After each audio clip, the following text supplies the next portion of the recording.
बोलो जयकारा, बोल मेरे श्री गुरु महाराज की जय। कृपा करो निज दास पे, सतगुरु दया निधान। इक मन इक चित होए के, करूं तुम्हारा ध्यान। सौभाग्यशाली प्रेमी गुरमुखों की जो संगत होती है, संग जिसके भी रहोगे वैसा आपको असर जरूर हो जाएगा।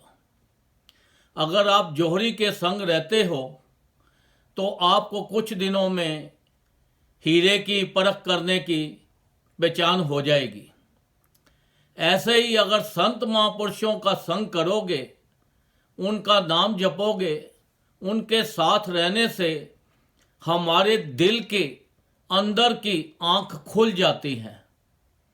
जब आंख खुल जाती है तो हमें सच का पता लग जाता है कि सच क्या है और झूठ क्या है। तो फिर हम सच की परख करने के लिए अपने आप को कुर्बान कर देते हैं। जैसे आपने मीराबाई का नाम सुना। जब मीराबाई को सच की परख हुई तो उसने दुनिया को छोड़कर सच की तरफ चली गई।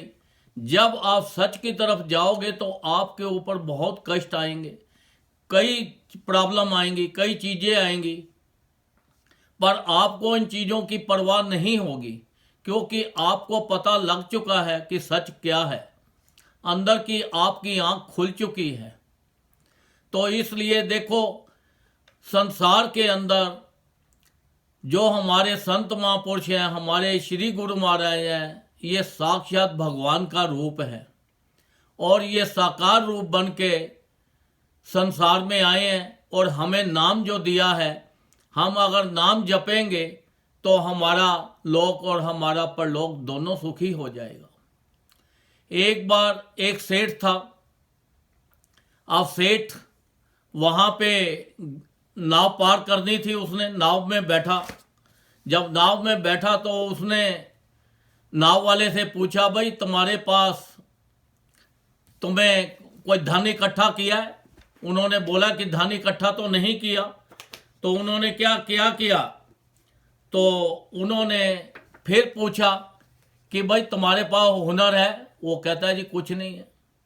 तो उन्होंने सेठ जी ने बताया कि संसार के अंदर निर्वाह करने के लिए 4 चीज़ों की ज़रूरत होती है।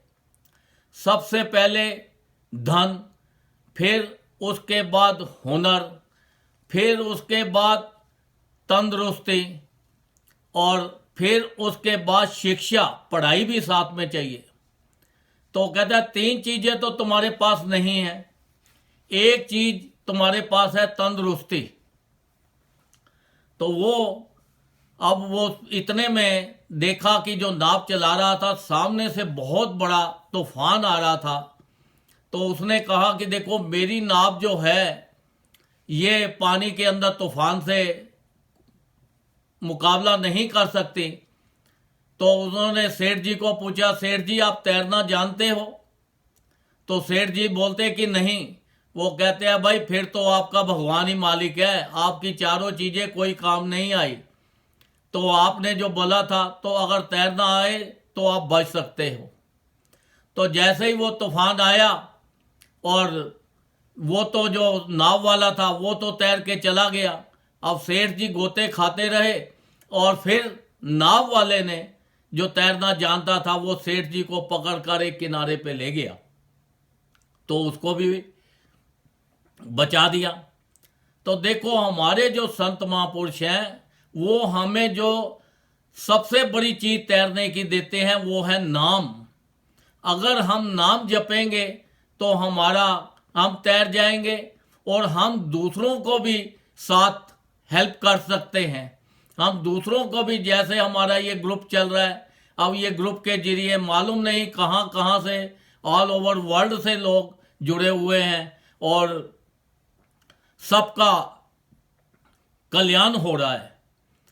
तो इसलिए हमें सच्चे मन से अपना भक्ति करनी चाहिए, अब देखो, एक बंदा था, वो किसी संत महापुरुष के पास गया, जाके कहने लगा, महाराज मुझे भगवान से मिला दो। संत महापुरुष ने कहा, मिला देते हैं, कोई बात नहीं। थोड़ी देर बैठा रहा, फिर कहने लगा, महाराज मेरे पास टाइम बड़ा कम है, मुझे जल्दी से भगवान से मिला दो। फिर संत महापुरुष चुप रहे। फिर संत महापुरुषों से फिर थोड़ी देर का कहने लगा, जी अब तो मैं जाने ही लगा हूं, आपने मिलाना है तो मिला दो, नहीं मिलाना तो मैं जा रहा हूं, भगवान से मिला दो। संत महापुरुष ने बोला कि आपने SMS किया है? वो कहता है, जी मैंने तो कोई SMS में नंबर ही नहीं है, तो मैं SMS कहाँ करूं। उन्होंने बोला, संत महापुरुषों ने कहा, SMS करो, ताकि भगवान को पता लग जाए कि आप उनसे मिलना चाहते हो। बिना SMS के कैसे आप मिलोगे? तो वो कहता है, जी कहाँ पे SMS करूं, नंबर तो है नहीं। तो तब संत महापुरुषों ने फरमाया कि SMS का मतलब समझो कि क्या है। SMS का मतलब है, सच्चे मन से सुमरन करो। जब आप सच्चे मन से सुमरन करोगे तो परमात्मा आपके पास है, वो घट घट वासी है, वो हर वक्त आपके साथ है और आपको दर्शन भी देगा, बात भी करेगा और आपके सारे काम भी करेगा। पर आप सच्चे मन से सिमरन तो करो। तो हमारे तो श्री गुरु महाराज जी ने हमारे लिए देखो कितने आसान तरीके बना दिए हैं। 5 नियम, श्री आरती, पूजा, सत्संग, सेवा, सिमरन और ध्यान। जो श्रद्धा सहित करे निश्चय हो कल्याण। देखो हमारे जीवों के लिए उन्होंने कल्याण के कितने आसान तरीके बना दिए हैं। जगह जगह सत्संग के आश्रम बना दिए हैं कि सत्संग आश्रम में जाओ, सत्संग सुनो, सेवा करो, भजन करो, ध्यान करो, तो आपका लोक और आपका परलोक सुखी हो जाएगा। अब संत महापुरुषों ने तो हमारे ऊपर कृपा कर दी, पर हमारी भी तो ड्यूटी बनती है कुछ। अगर हम खाली उनके ऊपर ही डिपेंड रहेंगे, अपनी ड्यूटी को नहीं समझेंगे, तो हमारा कल्याण नहीं होने वाला। हमें भी अपना उनकी ड्यूटी जो है, उन्होंने तो हमारे ऊपर कृपा कर दी, पर हमारी भी ड्यूटी है कि हम ज़्यादा से ज़्यादा भजन करें। भजन का कोई समय और ठिकाना नहीं होता। ये आप कहीं पे भी चलते फिरते उठते बैठते हर वक्त आप उस भजन को आप जपते रहो, उस परमात्मा को अपने साथ रखो, क्योंकि वो घट घट वासी है। जहाँ पे भी जाओ तो ये सोचो कि वो हमारे साथ है। जब उनको आप इतना समझोगे, सच्चे मन से सिमरन करोगे, तो आपका लोक और आपका परलोक दोनों सुखी हो जाएगा और संसार की सारी खुशियाँ आपके परिवार में, आपके घर में, आपके पास हर वक्त रहेंगी। आपके दुख तकलीफ सब दूर हो जाएगी। आपका लोक भी सुखी हो जाएगा और आपका परलोक भी सुखी हो जाएगा। बोलो जयकारा बोल मेरे श्री गुरु महाराज की जय।